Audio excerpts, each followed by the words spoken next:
오늘 저는 여러분과 함께 행복의 조건들이라는 제목으로 은혜를 나누고자 합니다.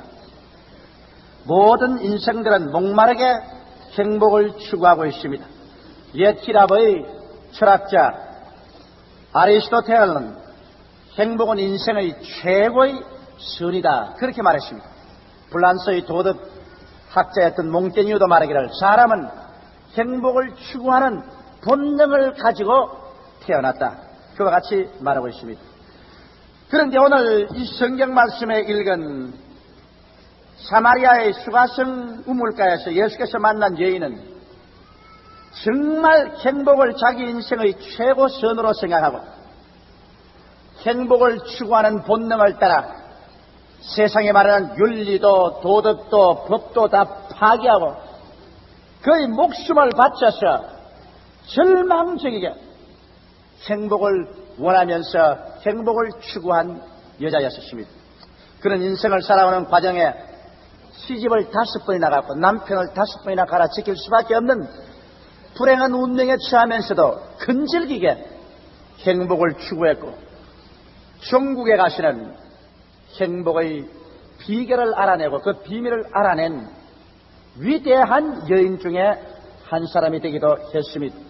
그래서 저는 오늘 이 시간 사마리아 여인이 걸어간 파랑만장한 일생을 여러분 함께 우리 더듬어 봄으로 말미암아 우리 자신도 잘못된 미망에 떨어져서 끝없는 광야에서 행복을 추구하며 방황하지 말고 사마리아 여인이 발견한 그 깊은 진실하고 참된 행복의 목표에 도달할 수 있는 우리들이 되어야 되겠습니다.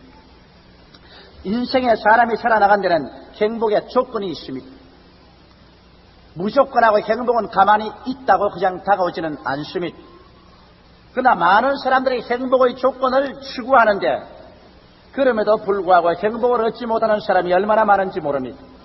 저는 오늘 이 시간에 여러분 이 설교를 끝까지 들은 사람에게 여러분에게 기억고 진실한 행복을 가지고 일생을 살아갈 수 있는 그 가장 근원적인 원리와 비밀을 여러분에게 전달해 드리겠습니다. 이 사마리아 여인은 세상 사람들이 다 말하는 그 행복의 조건을 쫓아서 행복을 찾는 순례의 길을 출발했습니다. 첫째로 사람들은 행복의 제일 처음 기초를 건강에다 줍니다. 사람이 건강하지 아니하면 행복을 누릴 수 없습니다. 건강이 없는 사람은 마치 뿌리 없는 나무와 같습니다. 바람이 불면 그냥 날려가고 넘어져 버리고 마는 것입니다. 병들어 보지 않은 사람은 병들면 얼마나 비극적이라는 것을 알 수 있죠. 사람이 심장병이나 폐병이나 암이나 치명적인 병이 들어서 집에 들어 누워있으면서 아무리 행복하려고 애를 써봤자 행복하지 못합니다. 그 병으로 말미암아 가정의 경제사정은 파탄내려고 교육을 받던 자녀들은 학교를 중단할 수밖에 없고 가사를 돌봐야 하는 부부는 나가서 수고하고 일해야 되고 여러 가지 어려운 점이 많이 다가오는 것입니다. 아무리 돈이 많아도 여러분 몸이 건강하지 아니하면 불행합니다. 미국의 가장 부자 중에 한 다였던 로크펠러 1세는 위장병에 걸려서 위를 드러내버리고 인조위장을 만들어 넣었습니다. 그 결과로 그는 맛있는 음식이라고는 먹을 수가 없었습니다. 그렇게 많은 돈을 눈으로 구경만 했지 누리지 못하는 불행한 사람 중에 한 사람이었습니다. 이러므로 여러분 건강은 우리 행복을 누리는 인생 생활의 근본적인 바탕입니다. 그렇기 때문에 예수께서 우리에게 찾아왔을 때 제일 먼저 하신 일이 병을 고쳐주는 일이었습니다. 왜냐하면 우리 하나님께서는 우리가 행복하기를 원하고 있습니다. 어느 부모가 불행한 자식을 두기를 원하는 사람이 있겠습니까? 하물며 부모 중에 부모인 하나님께서 여러분에게 행복을 원하지 않을 리가 있겠습니까? 오늘 행복을 원하지 않는 하나님이라고 생각하는 사람은 그는 하나님을 아는 것이 아니라 마귀를 아는 것입니다. 우리 하나님은 좋은 하나님이신 것입니다. 그렇기 때문에 좋은 하나님은 여러분과 나에게 삶의 최대의 행복을 얻기를 원합니다. 예수께서 말씀하기를 도적이 오는 것은 도적질하고 죽이고 멸망시키는 것뿐이요 인자가 온 것은 양으로 생명을 얻게 하되 더 풍성히 얻게 하려 왔다고 말한 것입니다. 그렇기 때문에 행복의 제일 첫 기반인 건강을 주기 위해서 예수님께서는 오자말자 병을 고쳤습니다. 그리도의 신약성경 마태복음부터 여러분 요한복음까지 주께서 가는 곳마다 병을 안 고친 곳이 거의 없습니다. 예수님은 그 사역의 3분의 1을 병 고치는데 소모한 것입니다. 그리고 12 제자를 불러서 명하실 때도 너희는 가서 회개하라 천국이 가까웠다고 병든 자를 고치라고 말하셨으며 70인의 제자를 이렇게 세워 둘씩만 할 때 어느 집에 들어가든지 그 집에서 내어놓는 음식을 먹고 그 집 가운데 있는 병든 자를 고쳐주라고 말하셨습니다. 주님께서는 마지막 부활하고 일어나셔서 제자들에게 마지막 유언 남기실 때 믿는 자들에게 이런 표징이 따르니 저희가 내 이름으로 귀신을 쫓아내며 새 방언을 말하며 배암을 집으며 무슨 독을 마실지라도 해를 받지 아니하며 병든 사람에게 손을 얹은 즉 나으리라고 말씀을 하셨습니다. 그 때문에 오늘날 저는 교회 예배 볼 때마다 예배 없이 병든 자를 위해서 기도를 합니다. 또 많은 사람들이 저보고 교회에서 병든 자를 위해서 기도한다고 공격을 받습니다. 내 주님께서 병든 자를 고쳤으니 나도 고치는 것입니다. 제자들이 병든 자를 고쳤으니 오늘날 교회도 병든 자를 고쳐야 됩니다. 왜? 행복의 가장 첫째 조건이 건강했기 때문에 건강하지 못한 몸을 가지면 교회에 나와서 하나님께 예배를 드릴 수조차 없기 때문인 것입니다. 그러므로 여러분이 건강을 얻고 병에서 노열 받는 것은 하나님의 뜻이요 예수님께서 그와 같은 치료를 주시기를 원하시는 것입니다. 그러나 건강은 행복에 이르는 수단이지 건강 그 자체가 행복은 아닙니다. 나는 사마리아 여인이 결혼할 때 제일 처음 택한 것이 건강한 미남자를 택했다고 생각이 됩니다. 행복의 가장 첫 조건이 건강이니까. 그래서 어찌한지 몸이 튼튼하고 건강한 미남자를 구하면 나는 결혼해서 아주 행복의 꿀단지 속에 들어갈 수 있을 것이다. 그렇게 이상적인 꿈을 꾸고서 그는 많은 사람을 돕아서 아주 스포츠맨 같이 건강하고 미모의 남자를 택해서 결혼을 했습니다. 반드시 건강이 여러분 그 자체가 행복이 아니라는 것은 나는 신앙상담을 통해서 잘 압니다. 어느 자매님 한 분 제게 신앙상담을 왔는데 그 자매님은 이미 벌써 40대를 넘어 50쯤에 들어가는 자매입니다. 그런데도 50같이 보이질 않아요. 얼마나 피부가 곱고 인물이 활달하게 생겼는지 아마 50대 가까운 분이 30대밖에 볼 수 없는 그런 자매님이었어요. 아주 풍채도 좋고 그리고 눈이 샛별같이 빛나고 말을 하는데 얼마나 조리 있게 말을 잘하는지 내가 아예 두 손을 바짝 들었습니다. 이분 목사 되었으면 훌륭하겠다 그런 생각이 났습니다. 그랬는데 그래도 불행이 다가오는 그 파도 앞에서 눈물을 감추질 못해요. 그런 눈물을 흘리면서 제게 이런 이야기를 했습니다. 목사님 나는 불행한 결혼을 했습니다. 지금도 한없이 불행합니다. 어릴 때 자라는 동안에 아버님이 늘 몸이 약했습니다. 살도록 아버님은 자리에 들어 누웠습니다. 그래서 우리 집안에는 형제들이 자라면서 한 번도 얼굴을 펴고 즐겁게 웃어보지를 못했습니다. 늘 아버지가 몸져 누워있다. 아버지가 불편하다. 쉬쉬 조용하라. 이 소리만 듣고 자라고 아버지가 몸이 약하니까 엄마가 아버지 대리를 해서 모든 일을 다 했습니다. 직장도 어머니가 나가서 돈 벌어야 했고 그래서 그 고생 가운데서 어머니의 눈물과 서름 속에 우리는 자라났고 그리고 우리는 최고학부까지 다 공부를 했습니다. 어머니가 나를 붙잡고서 말하기를 얘야 너는 시집갈 때 절대로 건강한 남자를 구해라. 몸만 건강하면 산다. 그러니 몸이 건강해야지 너 엄마 한번 봐라. 얼마나 고생하는 것을 봐라. 그래서 그 어머니의 교훈을 통해서 그 부인은 몸 건강한 남자만 찾습니다. 아무리 프로포즈가 와도 그저 몸이 건강하지 아니하면 그래서 그냥 바나나 껍질을 타게 만드는 겁니다. 그래서 찾고 찾다가 아주 몸이 좋고 스포츠형으로 생기고 인물도 잘난 남자를 택했습니다. 사진을 내놓은 데 보니까 내가 남자면서도 질투가 날만큼 잘생긴 남자입니다. 그 어깨가 탁 벌어지고 아주 몸이 참 스타일이 좋습니다. 그 소원풀이 했네요. 그런 좋은 남자를 만났으니까 행복하지요. 목사님 행복이 뭡니까? 그날부터 시작해서 오늘까지 나는 눈물의 세월을 지나왔습니다. 왜? 이 사람은 자기의 건강관리밖에 모릅니다. 아침에도 일어나서 나가서 뛰고 운동하고 돌아오면 그 다음에 영양식은 있는 것마다 다 먹으려고 합니다. 자기밖에 모릅니다. 그러고 난 다음에 뭐 스포츠니 뭐니, 그래서 나는 우리 집에 하나의 액세서리에 불과합니다. 그 사람 건강을 유지해주고 그 사람에게 행복을 갖다 주는 하나의 액세서리요, 도구에 불과합니다.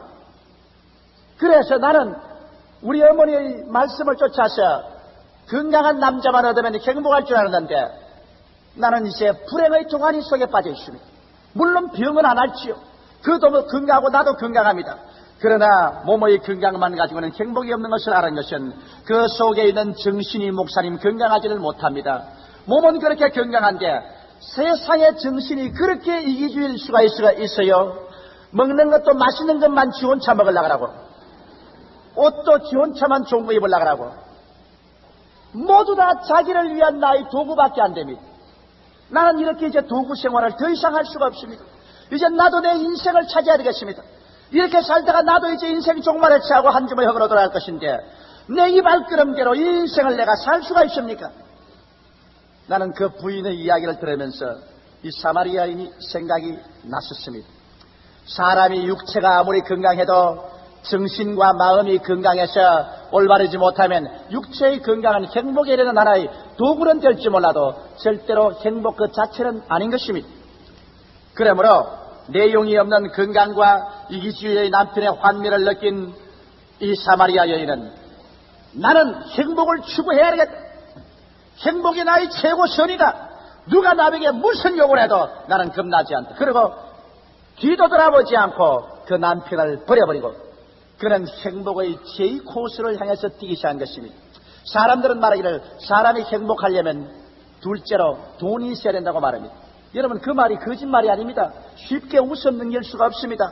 아무리 서로 사랑하고 너와 나와 죽도록 사랑하고 같이 살자 그래도 여러분, 생활을 해서 있을 곳도 없고 입을 옷도 없고 먹을 음식도 없고 아무것도 없으면 죽자 살자 사랑이 봄눈 녹듯이 녹아버리고 없어버리고 맙니다.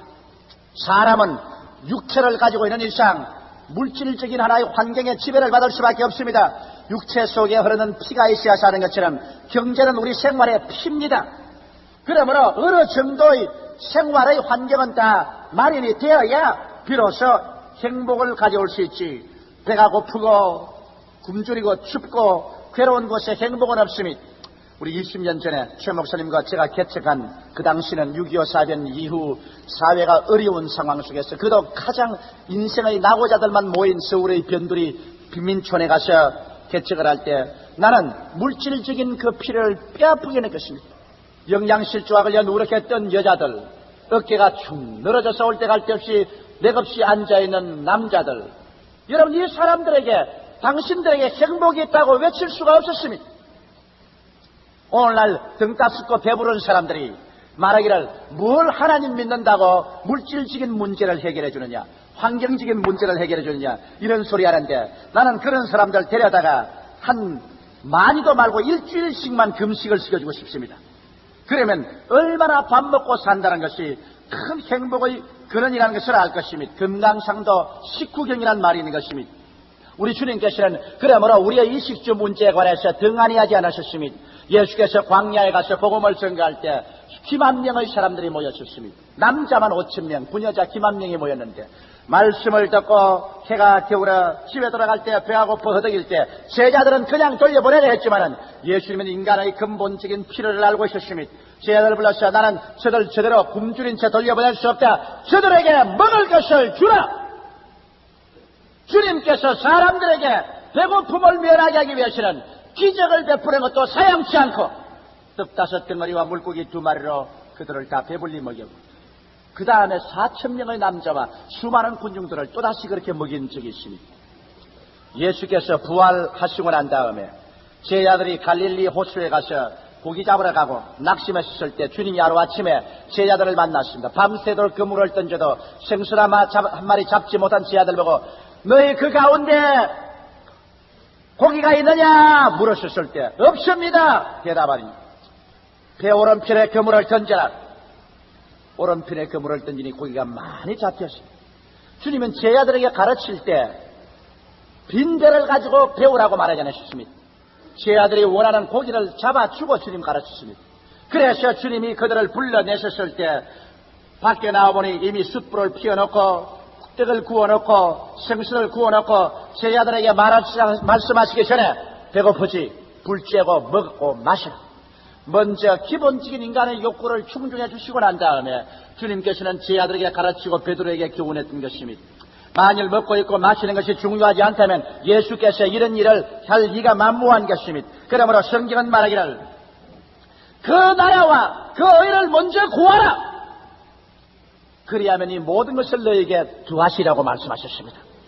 이러므로 하나님께서는 우리가 삶을 살아갈 때 행복의 하나의 조건 중에 하나가 우리 의식주 문제가 해결되고 생활 문제가 해결되는 것이라는 것을 주님은 등하지 않고 있기 때문에 오늘날도 주님 중심으로 살 때 우리는 물질의 축복을 주실 것을 담대하게 믿고 기도할 수 있는 자격이 있는 것입니다. 그러나 우리가 조금 잘못해서 돈이 우리에게 행복을 갖다 줄 것이라고 착각을 한다면 이것은 중대한 착각이 되어버리고 마는 것입니다. 돈은 우리 행복에 이르는 하나의 수단은 될지 몰라도 돈 그 자체는 우리에게 행복을 갖다 주지는 못합니다. 그러나 사마리아 여인은 그가 행복을 얻기 위해서 제2 코스를 달렸습니다. 그는 돈 있는 남자하고 결혼을 하기로 하고 애를 써서 부잣집 남자하고 결혼을 했습니다. 그는 돈을 많이 얻었으니 그것을 가지고서 행복이 꿀같이 흐를 것으로 생각했었습니다. 좋은 집을 지었었습니다. 그리고 모든 아름다운 가재 도구를 갖다 놓았었습니다. 돈을 물쓸 수 있습니다. 당분간 얼마 동안 돈 쓰는 재미가 꿀맛같이 좋았었습니다. 그러나 얼마의 세월이 지나고 난 다음에 그는 그 집도 심상해져 버리고 말았습니다. 아름다운 가재 도구도 심상해지고 말았습니다. 그러고 난 다음 그 가슴 속에 더 많은 물질을 얻어야 되겠다. 더 많은 돈을 가져야겠다. 갈급함이 마치 소금을 먹은 사람이 물을 갈아듯이 갈아게 되는 것입니다. 사람들이란 여러분, 물질적인 환경에 더 부유해지면 더 행복해질 줄 알아도 오늘 물질적인 생활이 우리보다 훨씬 부유한 미국이나 구라파에 가보면 우리보다 훨씬 더 불행한 사람들이 많다는 것을 알 수 있는 것입니다. 사람들이란 물질은 얼마 있지 아니하면 여러분 다 곧장 권태가 납니다. 나는 내 자신을 살펴보면 너무나 잘 압니다.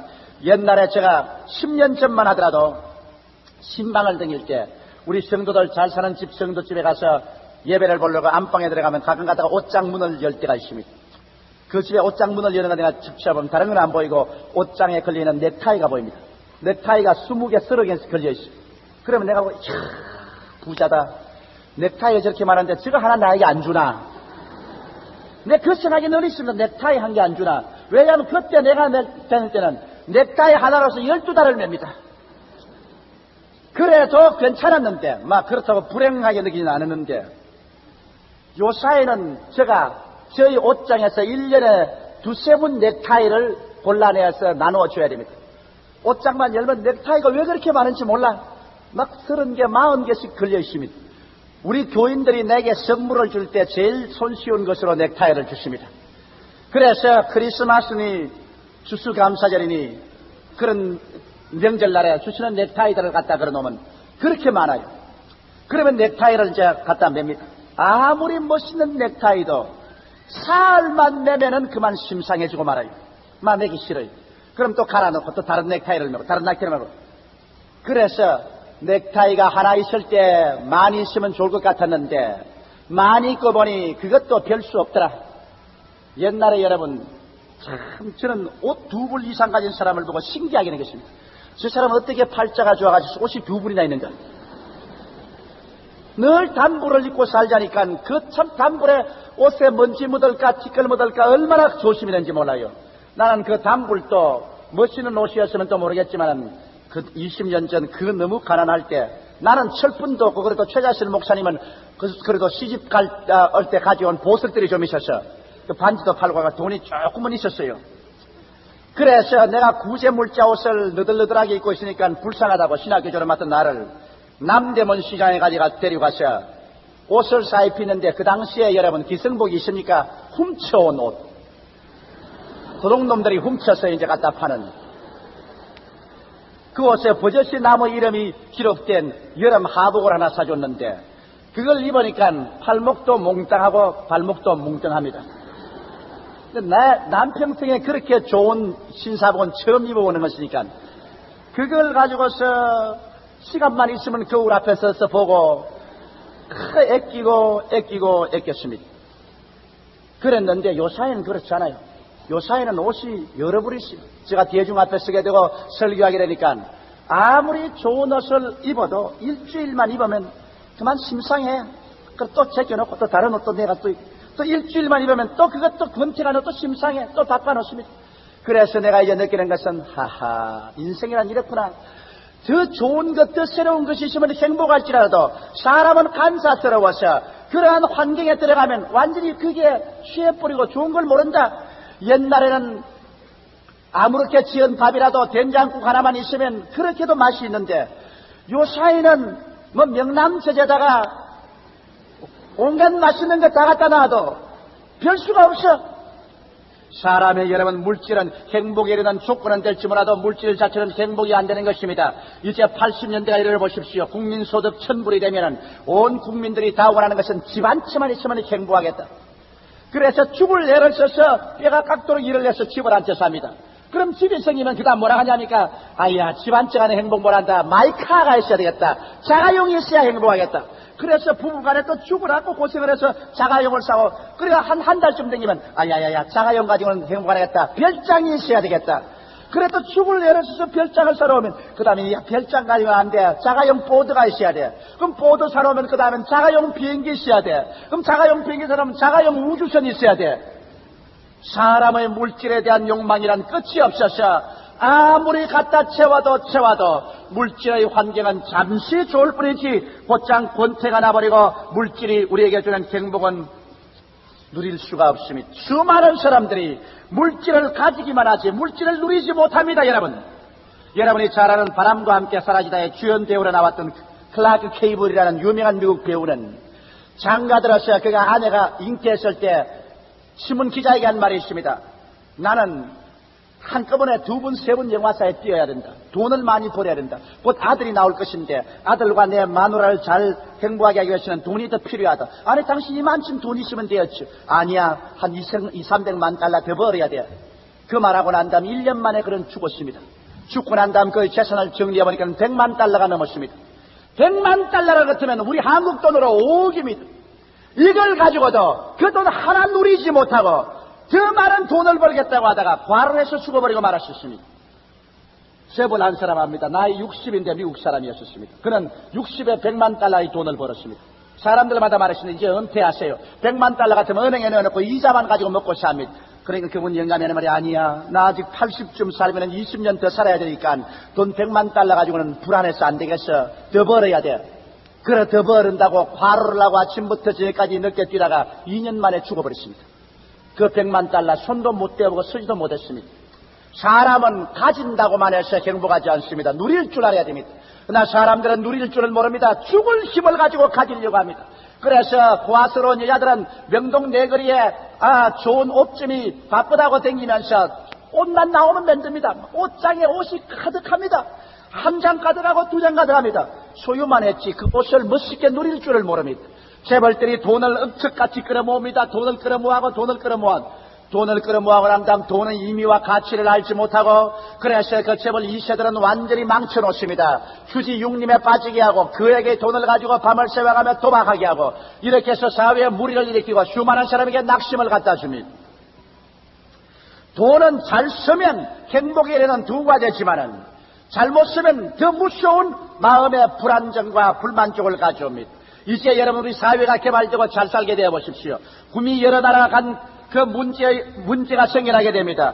사람들은 돈을 가지고서 행복해지지 않습니다. 있는 사람은 더 벌려고 애를 쓰고 더 가져야 되고 없는 사람은 왜 저 사람이 있는데 우리는 더 없느냐고 괴로워되고 더 많은 마음속에 고통이 다가오게 되는 것입니다. 사마리아 여인도 이 부잣집에 시집을 가서 좋은 집을 지어놓고 동놈이 올까 싶어서 성벽 같은 담을 쌓아놓고 무서운 사나운 스파드들을 갖다 놓고 그러고서 살아보니 제일 처음에는 좋은 것 같지만은 얼마 있지 않아야 그런 권태가 나버리고 말았습니다. 지쳐버렸습니다. 거기에다가 밤낮적으로 돈을 더 벌어야 되겠다고 무섭게 구두쇠 노릇을 하고 눈에 불을 켜는 남편. 아무 재미가 없습니다. 인생에 아무런 낙이 없습니다. 그래서 그는 이것도 행복이 아니구나. 나는 돈만 있으면 행복이 적박꿀이 흐를 줄 알았는데 돈 그 자체를 가져봐도 없을 때보다도 별로 행복하다고 나는 느끼지 못한다. 그러므로 나는 이것을 떠나서 내 살아생전에 다른 행복을 추구해야겠다. 그래서 이 사마리아 여인은 단호하게 그 남편을 발길로 차버리고 돈도 뒷길로 던져버리고 행복의 셋째 조건 삼코스를 향해서 뛰어나오기 시작한 것입니다. 사람들은 인생이 행복하기 위해서는 서로 인정을 받아야 된다고 합니다. 지위나 명예나 유명을 가지고 서로 인정해주고 인정을 받는 그런 삶을 살아야 행복을 느끼는 것입니다. 여러분, 인간은 누구든지 인정받기를 바랍니다. 사람이 아무리 못난 필부가 모였다고 할지라도 남편이 아내를 칭찬하고 아내가 남편을 인정해주면 그곳에서 삶의 이욕을 느낍니다. 부인이 다 손으로 집에서 무엇을 할 수 있어도 그 부인이 다 하는 것은 안 좋습니다. 여러분, 자매님 여러분께서 그렇게 말하십시오. 쉬는 날 있으면 여보 이 찬장 좀 달아줘, 여기 선반 좀 달아줘요, 이거 좀 해줘요. 나는 해놓으면 삐딱해져서 안 돼. 당신 손만 가면 따끈하게 되는 거야. 그리고 못 하나 쳐서 그림 한 푼 그는 것도 자기가 그릴 수 있어도 여보 당신이 그려봐. 나는 그려보면 예술적 감각이 없어 그런지 삐딱하고 앉아. 당신이 걸기만 하면 멋있게 걸려져. 그래, 남편이 탁 못을 쳐서 탁 걸어놓고서 이렇게 하거든. 가서 한번 이렇게 감상하라고 등어리 한번 탁 두들겨면서 역시 당신이 제일이야. 그래, 당신 손만 가서 만져놓으면 방안이 다 환해져. 뭘 그래? 그러면서 속의 기분이 보통 좋지 않습니다. 야, 우리 마누라 참 나를 알아준다. 다른 사람은 다 나를 몰라주는데 저 사람은 나를 알아준단 말이야. 그러니까 저 사람에게 내가 특별히 잘 대우를 해주겠다. 그 인정해준다는 것은 무섭습니다. 나는 어떤 내가 잘 아는 분을 한번 압니다. 그분 참 보통 사람이 아니에요. 내가 그 집에 초청 가서 식사도 같이 해봤어요. 다 같이 밥을 먹으면서도 나를 보고 목사님 요거 한번 잡숴보세요. 요거 왜 이래? 우리 집 사람이요, 이게 직접 만든 음식인데 보통 맛있지가 않아요. 나 정말 어느 곳에 먹어봐도 이것만큼 맛있는 그 몰라요. 우리 집 사람이 만들었어요. 그런데 내가 그 부인을 보니까 부인의 얼굴에 빛이 번쩍 빛이 나고 있어요. 얼마나 행복했던지. 그날 저녁에 틀림없이 그 부인 그 남편에게 키스해 주었을 겁니다. 그런데 내가 그 음식 먹어보니 별 수도 없거든. 그래도 그 사람이 그 부인을 그렇게 칭찬해서 그 부인이 그날 뭐 얼굴이 달덩이 같고 얼마나 행복한지 몰라. 사람은 인정을 받고 칭찬을 받을 때 행복을 느끼는 것입니다. 나도 사실 말이지 주일날 설교 이렇게 애를 쓰고 난 다음 저녁에 집에 들어가서 우리 집 사람이 안방에 가면 안방에 따라가고 응집실에 가면 응집실에 따라가서 괜히 서성대입니다. 왜? 혹시 은혜 받았다고 칭찬해 줄란가 싶어가지고 그래 자꾸 따라다니지. 그런데 말을 안 하면 섭섭하거든. 그러나 그것도 더해서 내 설교 잘했지? 이런 말은 못하지 않아요? 그러다 가끔 가다 칭찬을 해주면 얼마나 기분이 좋은지 몰라. 그런데 역시 피장파장으로 우리 집 사람도 그래요. 이 성가대 지휘하고 난 다음에 집에 돌아와서 내가 칭찬해줄까 싶어서 자꾸 내 곁에 따라다니는데 알아요. 뭐 성가대가 어떻고 뭐가 어떻고 자꾸 그렇게 비슷하게 비추면서 따라다녀. 그러면 내가 좀 기분이 좋지 않을 때는 뭐라면 오늘 성가대 어때요? 그지 그렇고 그래. 그래도 한 주일 내내 얼굴에 주름살이 펴지지가 않아요. 그러나 어떤 날 오늘 성가 어때요? 최고야. 아유 멋있었어. 보통이 아니야. 이야 참 좋았어. 그날부터 한 주일 동안 서비스가 얼마나 좋은지 압니까? 보통이 아니에요. 얼굴이 막 태양같이 빛나고 콧노래를 부르고 뭐 걸음도 발걸음도 가볍고 정말 인생은 서로 알아준다. 서로 인정해준다. 이것은 인간 행복에 있어서의 세 번째 피할 수 없는 조건인 것입니다. 그렇기 때문에 예수님께서는 한 사람도 인정해주지 않은 사람이 없습니다. 성경은 말하기를 하나님께서는 사람을 외모로 취하지 아니한다고 말하셨습니다. 우리 모든 사람을 다 왕같은 제사장이요 그 나라의 백성이요 모두 다 예수 그리스도의 신부로 만들어주겠다고 약속한 것입니다. 빈부 귀천 남녀노유 불구하고 누구든지 주님 앞에 나오면 우리는 만왕의 왕 만주의 주의 신부가 되는 것입니다. 이만큼 인정을 받기 때문에 예수님을 믿고 주 앞에 나오면 어깨가 어색해지지 아니할 수가 없는 것입니다. 그래서 사마리아 여인은 아무래도 나를 좀 인정해주고 돈만 알고 사람을 모르는 그 남자하고 살 수 없다. 사람을 알아주고 인정해주는 저명인사하고 결혼해서 사교계에 나가서 인정을 받고 싶다. 그런 마음이 있었습니다. 그래서 사마리아 여인은 덮고 덮어서 저명인사와 결혼을 했습니다. 그때로부터 시작해서 매일 저녁마다 수많은 파티와 파티, 수많은 저명인사를 만나고 그래서 서로 인사하고 서로 사귀었었습니다. 이것이 사는 것이로구나. 이것이 정말 인생이구나. 그는 그렇게 생각했습니다. 꿈결 같은 몇 달의 세월이 시작을 한 다음에 그 다음 얼마 있자요? 이것이 무언가 싶은 생각이 또 들어오기 시작하는 것입니다. 왜 나의 생애는 잃어버리지 않느냐? 내 자아를 잃어버리고 나는 이 파티에 저 사람들에게 잘 보기 위해서, 저 파티에 저 사람에게 잘 보기 위해서 추운 날도 발발 떨면서 이 웨이스트가 날씬하게 보이기 위해서 날씬한 옷을 입고 발발 떨고 갑니다. 내가 왜 이렇게 하지? 나를 위해서 사는 것이 아니라 저 사람들 위해서 사는 것이 아닌가? 그런 마음의 회의가 떠오르기 시작하는 것입니다. 그래서 나중에 웃고 울고 사람들과 교제하는 모든 것이 자기 인생 자아를 잃어버리고 오직 꼭두각시 쇼윈도에 있는 마네킹과 같은 인생이 아닌가, 그런 허무감을 그 마음속에 깊이 뼈저리게 느끼게 되는 것입니다. 누구든지 여러분 저명인사는 그 뼛속까지 그것을 느끼게 됩니다. 나를 위해서 살게 되냐, 사람들을 위해서 그들에게 잘 보이기 위해서 살게 되냐. 여러분 저도 그런 심각한 문제에 한번 봉착한 적이 있습니다. 저도 교회가 크고 나니까 자관 우리 교회가 큰 이상 저는 어디에 가도 한번 마음 놓고 앉아 있을 수가 없습니다. 자, 시내 가도 어느 곳에 가도 우리 교인들이 있고, 음식점에 가도 있고, 상점에 가도 있고, 집에 와도 있고, 그러므로 길거리 지나가다가 눈만 찡긋해도 나는 인사부터 먼저 해놓고 맙니다. 뭘 모르나 아나 우리 교인인 줄 알고. 그런데 여기 예배 마치고 난 다음에 우리 교인들이 내게 불평을 많이 해요. 목사님 옛날에는 저기 나와서 탁 악수도 해주고 일일이 그렇게 해주더니만 이제는 왜 그걸 안 합니까? 내가 그걸 하다가 이제는 중지하고 말았습니다. 왜 그러냐? 예배를 마치고 난 다음 그 바쁜데 나가서 악수를 하는데 보통 한꺼번에 쏟아지는 교회는 아무리 적게도 2,000명에서 5,000명 악수를 합니다. 그래서 하루 3부에 악수를 하고 난 다음 저녁에 밤새도록 일하고 있습니다. 손이 아파가지고. 여러분 한 번씩 악수하는 건 그냥 싶어도 그 많은 사람을 이게 주워보는데 이 뼈가 그냥 나중에 다 아파가지고 밤새도록 일하고 있습니다. 그러고 난 다음에 사람들은 악수하는데 여러분 가만 악수합니까? 전부 다 웃고 안녕하십니까? 안녕하십니까? 나중에는 웃음인지 울음인지 알 수가 없습니다. 온 얼굴 그 근육이 다 긴장이 돼가지고 안녕하십니까? 안녕하십니까? 안녕하십니까? 저녁에 들어와서 얼굴 마사지 한다고. 그래 내가 생각했습니다. 도대체 조 목사 내가 밖에 나가서 악수를 하고 웃는 것이 진심에서 하는 것이 아니라 완전히 쇼다. 너는 마네킹이다. 정말 마음에서 우러나서 하는 것이 아니라 이제 사람들에게 할 수 없어서 악수하고 악수한다. 너는 그 시간에 차라리 사무실에 가서 기도하는 것이 낫겠다. 그래서 강단에서 설교할 때 더 은혜로운 말씀을 하는 것이 좋겠다. 너는 그것은 위선자다. 나는 그 마음에 고민이 있었습니다.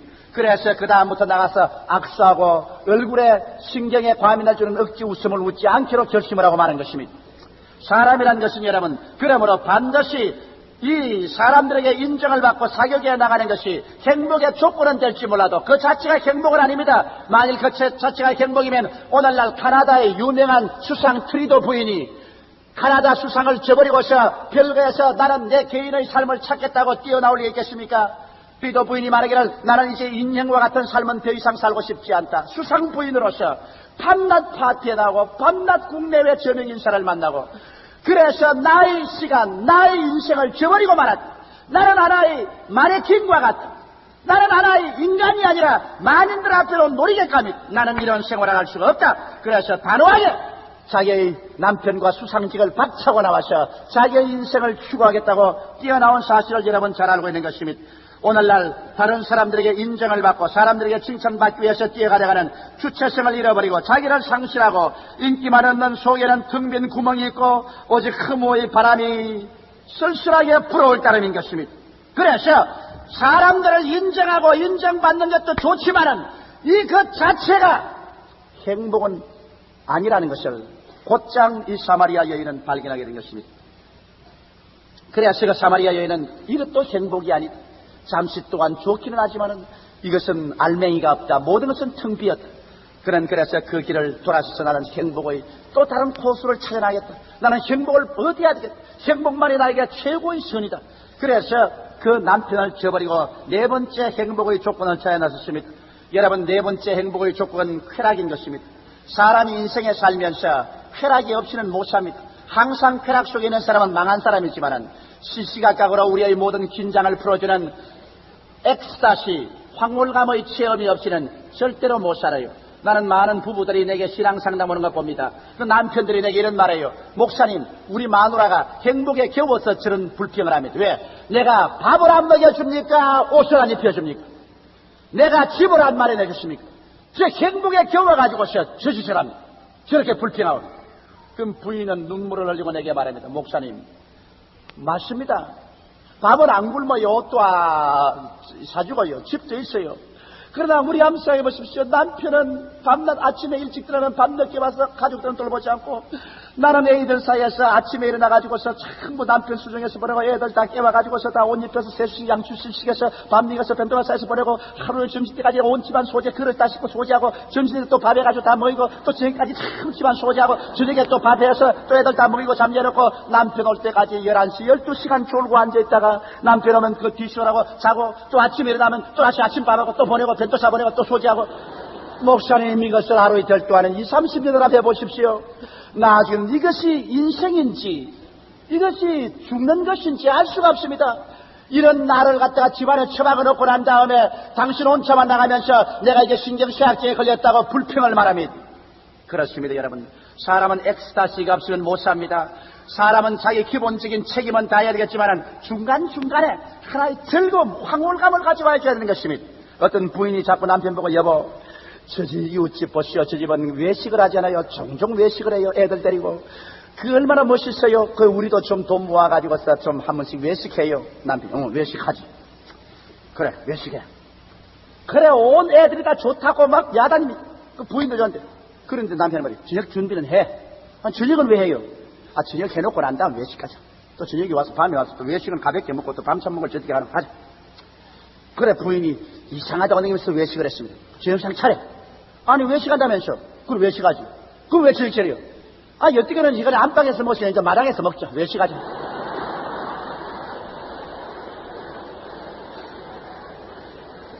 온 가족이 실망했다는 이야기였습니다.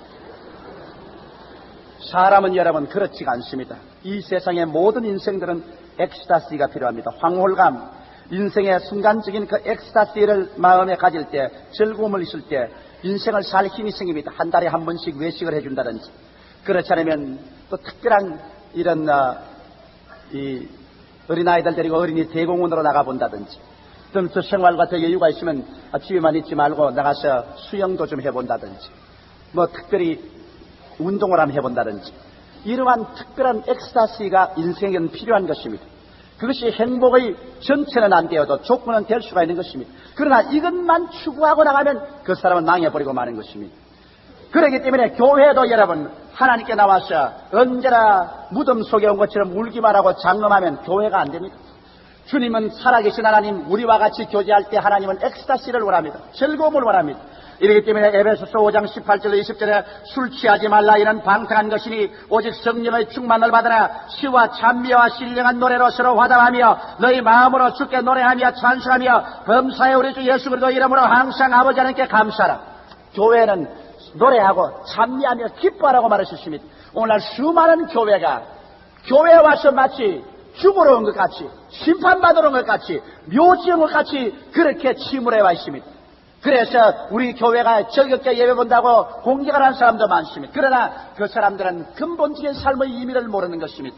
순복음 중앙교회는 지금 하나님께 축복을 받아 중류 이상의 성도들이 많지만은, 그러나 지금도 우리 순복음 교회의 특질은 대중교회입니다. 중류 이하의 대중교회입니다. 중류 이하의 대중교인들은 여러분 여러 가지 생활 여교에서 엑스타시를 가질 수가 없습니다.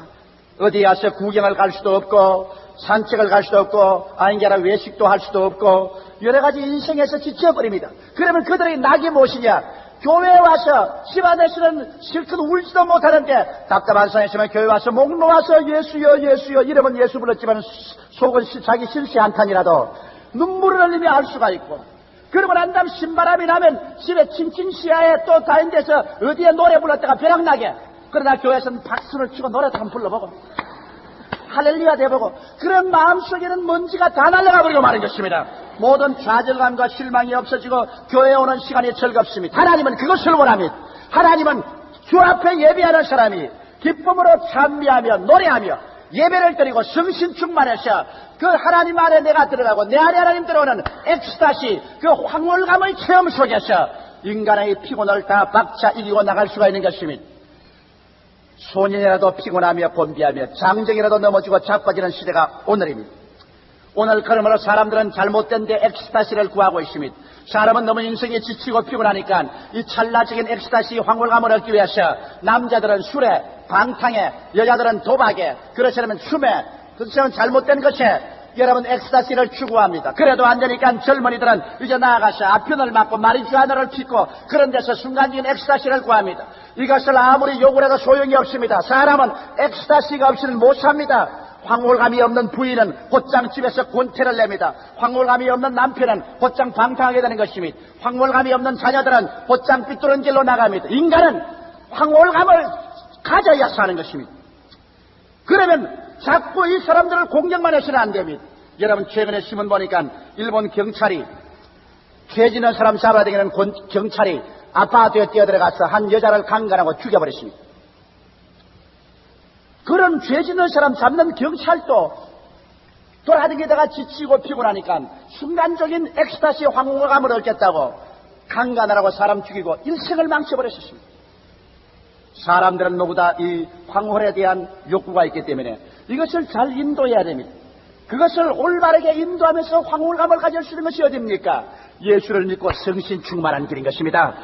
성령이 충만하면 여러분 우리는 하늘나라에 황홀감을 가지게 됩니다. 사람들은 예수 믿고 지금 미쳤다고 말합니다. 여러분 안 믿는 사람은 세상으로 미치고 믿는 사람은 하늘나라로 미칩니다. 세상으로 미친 사람은 자기를 망치고 가정을 망치고 사회를 망치지만은 하늘나라에 미친 사람은 자기도 살리고 가정도 살리고 사회도 살림이 좋은 것입니다.